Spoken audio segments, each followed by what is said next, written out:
በሬና ገበሬን ወደ ሜካናይዜሽን በዝናብ ላይ ብቻ ጥገኛ የነበረውን ግብርና ሁሉንም የውሃ አማራጮች የመጠቀም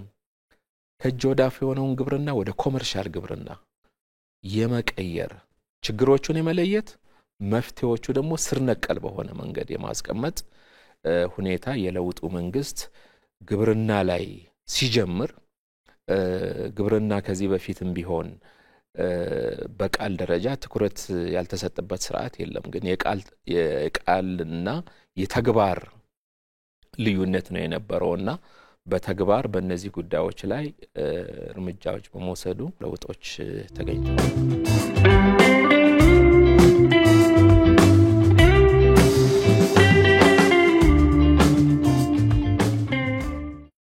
አረንጓዴ አሻራ ዘን ምን አደረገ ምንድነው አንዱ መከላከል ብቻ ሳይሆን ግብርናችን ለአየር ንብረት ለውጥ የማይበገር እንዲያረግ የሚያረግ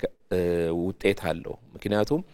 የለሙ ተፋሰሶች የደኑ መጠን ሲጨምር የውሃ መጠን ይጨምራል እነዚህ የጨመሩ ውሃ መጠኖች መጨረሻ ላይ ለመስኖ ለበጋ መስኖ እንጠቀምባቸዋለን ስንዴ እናመርትባቸዋለን አትክልትና ፍራፍሬ እናመርትባቸዋለን ኢትዮጵያ በበጋ የማምረት አቅሟ ጨምሯል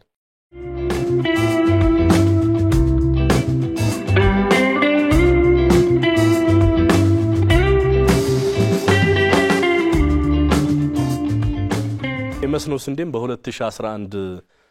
ስንጀምር በ3500 ሄክታር ላይ ነው የጀመርነው እሱም በአንድ ክልል ማለት በመንችልበት ሁኔታ ነው ከዛ በኋላ ግን ክልሎችን በማስፋት መሬትንም ያሰፋን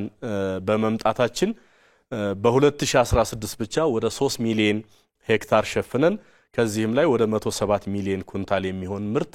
የስንዴ ምርት መሰብሰብ የቻልንበትና አሁን በያዝነው ደግሞ በ2017 የመስኖ ወቅት ላይ የስንዴ ልማትን በ3.5 ሚሊዮን ሄክታር ማድረስ ችለናል ከዚህም እንክብካቤዎቻችንና ሌሎች የምርት ብክነትና ብክለትን የሚቀንሱ ስራዎችን በትኩረት በመስራት ከ172 ሚሊዮን ኩንታል ያላነሰ ምርት እንሰበስባለን ብለን እየሰራን ያለነው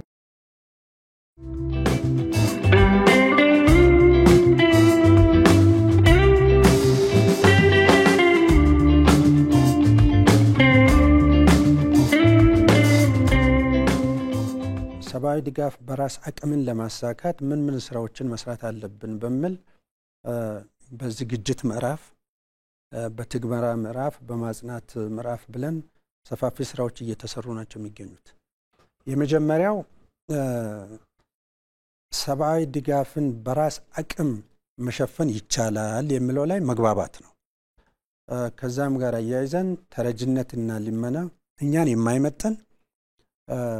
ወደዛ ለማሄድም የሚገፋን ነገር የሌለን መሆናችንን በጣም ብዙ እምቅ ሀብት ያለን እንደሆነን የሚታረስም ቀደም እንደተገለጸው የውሃ ሀብትም ሌሎችም እና ሰፊ ጉልበትም ያለን እንደሆነ መግባባት ላይ መድረስ ነው በዚህ ላይ ወደ አገሪቱን በሙሉ የሚሸፍን በፌደራልም በክልሎችም በአመራሮች በሙሉ እና ወደ 20 ሚሊዮን የሚጠጋ ህዝብ ውይይት አድርጓል ውይይቱ ሰባዊ ድጋፍን በራስ አቅም የምንችለው ነው በሆነ አገር ላይ በሚዘንብ ዝናብ እና በሚገኝ